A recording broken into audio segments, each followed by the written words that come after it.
دشمن با تهدیدات بوچ و دگراری و بی ارزش خودش همواره سعی دارد این ملت رژید، برنژاد و شهید برور رو به یأس و ناامیدی و زرخوردگی دچار کنه.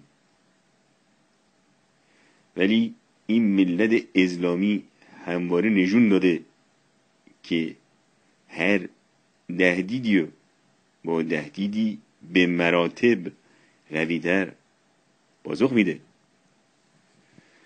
همتون دیدید آقای اوباما در یک عقب نشینی واهج مدعی شده گزینه نظامی از دستور کارشون خارج شده.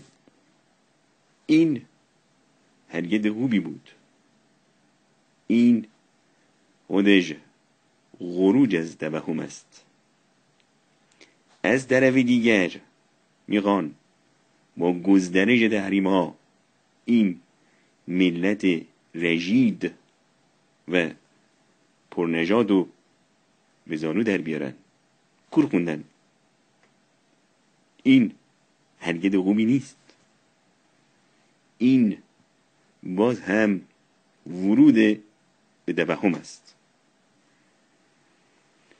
دشمن بداند این ملت زرجار از امید و برکات اسلامی هر تهدیدی و با تهدیدی به مراتب جدیدتر پاسخ میدهد.